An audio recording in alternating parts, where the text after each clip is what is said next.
주식시장 예측의 대가, 살아있는 전설, 우리의 캔 피셔 형님이 긍정적인 2022년 전망을 내놓았습니다. 캔 피셔의 근 10년간 주식시장 예측은 틀린 게 거의 없을 정도로 너무 정확했는데요. 이번에도 단호하게 강세장은 계속된다고 말하고 있습니다. 그 이유를 자세히 한번 알아보겠습니다. 2022년이 시작한 지 얼마 되지도 않았는데 장이 정말 무섭죠. 특히 성장주 투자자라면 빠질 만큼 빠진 것 같은데 더 하락이 가팔라서 간담이 서늘할 지경인 것 같습니다. 캠피셔는 강세장이 계속돼서 종합적으로는 의미 있는 1년 수익률을 거둘 가능성이 매우 높다고 생각하지만 이러한 수익률의 대부분은 아마도 2022년 후반에 올 것이고 사실 2022년 초반기에는 우리 생각보다 훨씬 더 많이 힘들어질 것이라고 말하고 있습니다. 캠피셔가 이 글을 작성한 게 2022년 1월 7일이거든요. 그러니까 벌써 올해 초가 힘들어진다는 것은 맞췄습니다. 다시 주제로 돌아가서 캠피셔는 결국 2022년의 수익률 목표를 달성하기 위해서는 특히 장기 투자자, 성장주 투자자 같은 경우 인내가 키워드라고 강조하였습니다. 그 근거로 미국 중간선거를 들고 있어요. 캠피셔가 데이터를 모아서 보니까 주식시장에 중간선거가 엄청난 영향을 준다는 겁니다. 요약하자면 중간선거가 있는 연도에는 항상 후반기에 급등하고 그 전까지 높은 변동성과 낮은 수익률이 나왔다는 거예요. 여기 1925년부터 미국 대통령 임기 동안 연도별 주식시장 수익률을 표입니다. 밑에 연간 수익률이 플러스일 확률만 봐도 첫 번째 해와 두 번째 해가 세 번째 해, 네 번째 해보다 훨씬 낮은 것을 볼 수 있습니다. 전체적으로 첫 번째 해가 수익률이 좋았으면 두 번째 해는 대개 수익률이 좋지 못한데요. 두 번째 해가 불장이면 세 번째 해에는 횡보하는 점도 흥미롭습니다.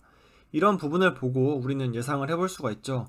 바이든 집권 첫 해에 수익률이 상당히 좋았습니다.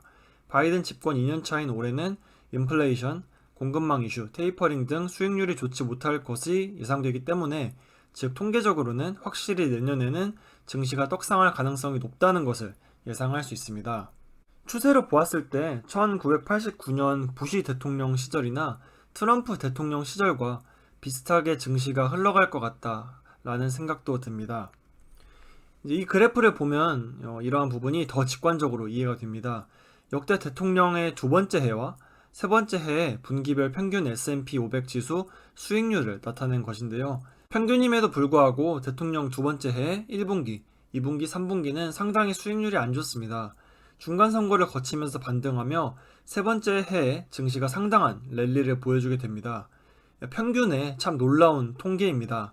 통계에 기반한 단순한 논리 같아 보이는데도 캠피셔가 이렇게 자신있게 예측할 수 있는 근거로는 대통령 집권 연도와 정치 환경이 밀접한 관련이 있고 여기서 또 정치 환경은 주식과 또 밀접한 관련이 있기 때문입니다. 주식이 떡상하는 정치 환경이란 어느 한쪽으로 기울지 않고 교착 상태로 머무르는 상태입니다. 이 경우 한 정당이 독단적으로 법안 통과를 시킬 수가 없습니다. 보통 법안이란 변화와 불확실성을 내포하고 규제의 성격을 갖습니다. 이는 기업과 증시에 안 좋은 영향을 끼치는데요. 즉 정치적 교착 상태는 증시에 좋은 것입니다. 그럼 대통령 집권 2년 차에 있는 중간 선거와 정치적 교착 상태는 무슨 관련이 있을까요? 즉 정치인들이 뭔가 하려고 하고 목소리를 키울수록 주식시장에는 변동성이 찾아온다는 것인데요.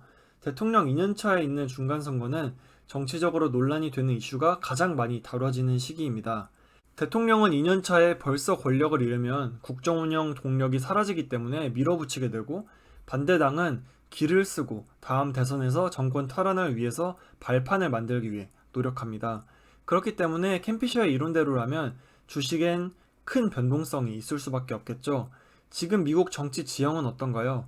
역사적인 상승장이 찾아오며 바이든 당선 이후 크게 상승하였다곤 하지만 2년차에 접어들면서 정치적으로 극심한 혼란이 찾아온 상태입니다. 집권당인 민주당 내에서도 급진적인 진보 세력과 기존 민주당 의원들 간의 갈등이 상당하고요. 민주당과 공화당도 그 나름대로 둘의 갈등이 상당하죠. 이러한 정치적 대혼란이 중간 선거까지 이어지기 때문에 대통령 집권 2년차에 증시가 하락하는 것입니다. 캔 피셔는 구체적으로는 중간 선거는 야당이 유리하며 이번 중간 선거 또한 아마도 공화당의 근소 우위가 예상된다고 합니다. 공화당의 근소 우위를 잡게 되면 민주당이나 공화당 둘 다 급진적인 법안 통과는 어려워지고 야당이 다수당이 되면서 바이든 정부도 국정 동력 일부를 상실하게 됩니다. 이렇게 증시에는 좋은 영향을 끼치는 정치적 교착 상태가 형성이 되면서 중간 선거가 끝나는 2022년 4분기부터 증시가 오를 것이라고 예상한 것입니다. 캠피셔는 정치뿐만 아니라 다른 요인에서도 연말부터 상승장이 시작될 수 있는 근거를 찾을 수 있다고 합니다. 금리 인상, 인플레이션, 오미크론, 국제 갈등 등의 많은 악재들이 선반영되면서 하락의 이유가 되고 있다고 합니다. 그러나 위 요인들은 일시적인 것이라 하는데요. 사람들은 연준의 움직임이 실제 경제에 미치는 영향력이 크지 않다는 것을 알게 될 것이고, 인플레이션율 통계는 전년 대비로 가기 때문에 기저효과로 인해서 인플레이션 공포는 올해 중반부터 약화될 것이라고 합니다. 공급망 문제는 미국과 영국이 오미크론이 퍼지는데도 락다운을 하지 않고 계속 리오프닝을 진행하였던 것처럼 이미 함께 살아가는 풍토병으로 세계가 적응하고 있다고 보고, 곧 전 세계가 동참하게 되면서 공급망 문제 또한 해결될 것이라고 하고 있고요. 곧 세계가 바이러스와 함께 살아가고 경제 지표가 개선되는 것을 볼수록 연초 시장을 지배했던 두려움은 힘을 잃을 것이며, 확실히 올해 후반기에는 불확실성을 낮추는 데 기여하고 증시 수익률 또한 높아질 것이라고 강조하고 있습니다. 저 또한 캠피셔와 같은 생각인데요.